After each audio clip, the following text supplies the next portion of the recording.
I had a wonderful mentor, John Wooden, who would say, John, make every day your masterpiece. In fact, what he was trying to teach me was every moment matters. So many times we rely on tomorrow doing well to bail us out of today when we're not doing well. 120% tomorrow is an impossibility, but 100% today, that's possible. And never rely on tomorrow to bail you out, because it can't and it won't. That's why you need to make every day your masterpiece. That's why every moment matters. So today, you got it in your hand. Grab it. Do it right now. If you do it now, you're preparing for tomorrow. If you don't do it now, tomorrow, you're going to try to repair yesterday. And you just can't do that well. Every moment matters. See, here's what's amazing. At any point in your life, you can just decide to write a new script. You can decide to become a whole new character. See, the leading character in the story of your life is you. And guess what? You and God control the script. You could write a new script at any time you want. Listen to me. At any time you want, you can simply decide to be a new character. I'm strong now. I'm beautiful now. I'm handsome now. I'm bold now. I'm funny now. I'm smart now. I'm going there now. Stop telling the old story. Aristotle said you are what you repeatedly do. Therefore, excellence ought to be a habit, not an act. To shoot for the stars, to be the best that I can be. Good enough isn't good enough if it can be better. And better isn't good enough if it can be best. If you're going to do a job, do it right. There needs to be an alarm clock. Where performance is measured, performance improves. Secondarily, the more you can shrink the time frame where you measure performance, the better chance you can have to alter that performance and improve it. So what do most people do? At the end of every day, they sit back, they look at their calendar, they look at the results, and they measure the performance daily. Well, who do you think is going to do better? The person who measures it once a year, once a month, once a week, or once a day? We all know the better adjustments, they've shrunk the time frames down, they adjust, they get better, they improve daily. And then there's the max out 1% of 1% performers. And they have a clock that goes off every hour. What did I do to move closer to my goals? What did I do to move closer to my outcomes? Have I achieved the things on my to-do list today? Have I achieved my biggest and baddest outcomes of the day? And every hour, did I move closer? Did I move closer? What adjustments do I need to make? What do I need to celebrate? What tweaks? What's been accomplished so far? You will become more productive in your family, in your personal relationships, in your faith, in your business, in your fitness, in your nutrition, in your money, in every area. The way you begin each day sets up the way you live each day. I mean, the Spartan warriors said it so well. Sweat more in training, bleed less in war. And if you want to be literally undefeatable in business, literally unstoppable in life, you really want to dial in your morning routine. You think you're further away from the outcome, and so you pace yourself like it, and you jog all the time throughout your life. The people that win may have a bigger vision, but they have accurate depth perception. They understand how close their goals are, how close their outcome is, and they're constantly in a sprint to get there throughout their day. That means consequently, they get started earlier and they finish later. The person who is in a bigger hurry throughout the day ends up winning the day, winning the week, winning the month, winning the year, and winning the life. Either you're going to control your time or your time's going to control you.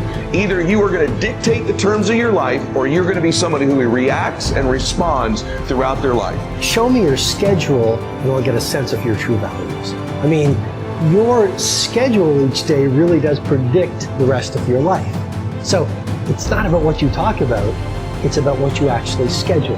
When you wake up in the morning, the greatest thing you could do for yourself is not touch or look at this device for 30 minutes to an hour after awakening. So that when you wake up, you take control of your time. You control the time.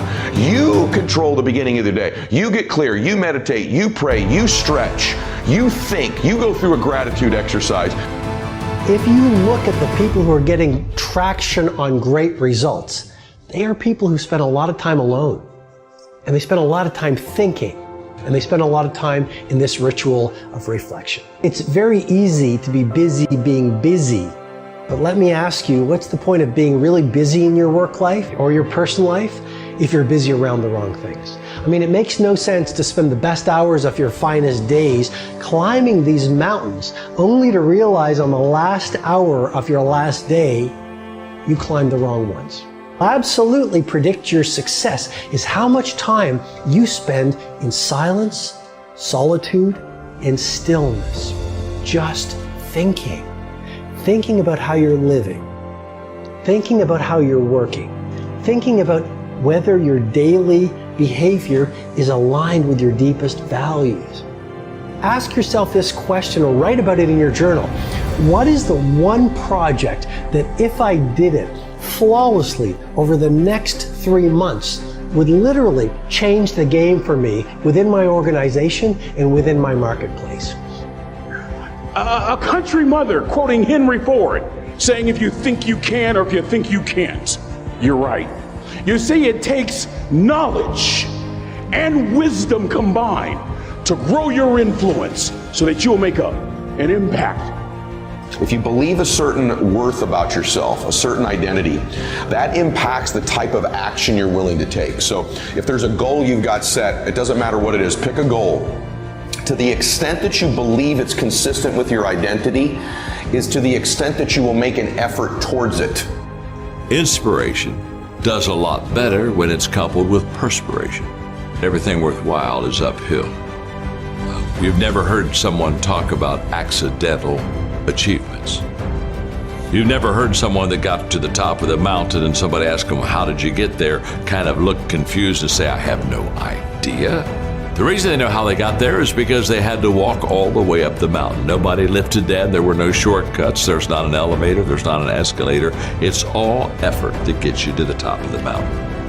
There are a whole lot of people, they want to be inspired in great things, but they don't want to do the hard work to achieve those great things. It's not either or, it's both and.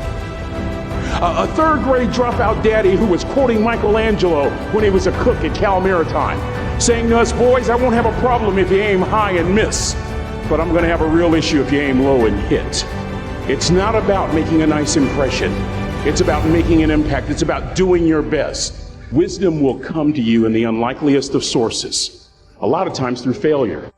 When you hit rock bottom, remember this. While you're struggling, rock bottom can also be a great foundation on which to build and on which to grow.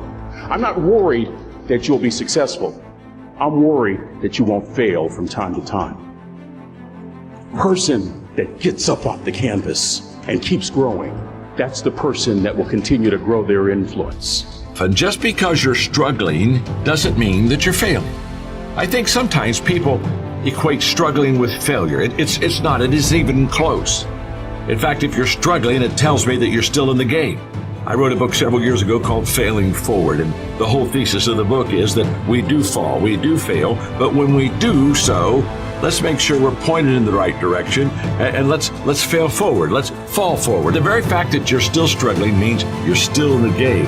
You know, giving up means that I'm out of the game. The most important decision you can make above any on the face of the earth is deciding that no matter what happens in your life, no matter what happens, you're going to live in a beautiful state. It means that you're not going to suffer. It means a beautiful state is that you're going to be happy, but that's only one. Or you're going to feel creative, or you're going to be passionate, or you're going to be in awe of something, or you're going to feel love. You can end suffering by stop focusing on yourself and focus on something you want to serve greater than yourself. Your children, your wife, your mission, your life. Ego is the anesthesia that deadens the pain of stupidity. You'll never be a great shipmate. You'll never be a great executive. You'll never be a great teammate if it's all about you. You'll never be a great supervisor or council person if it's all about you. You'll never be a great staff member if it's all about you. And our world has never needed heroes the way that we need heroes right now.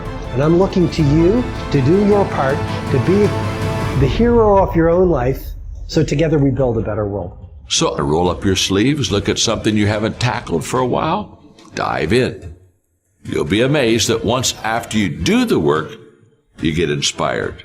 Don't wait to get inspired before you do fired.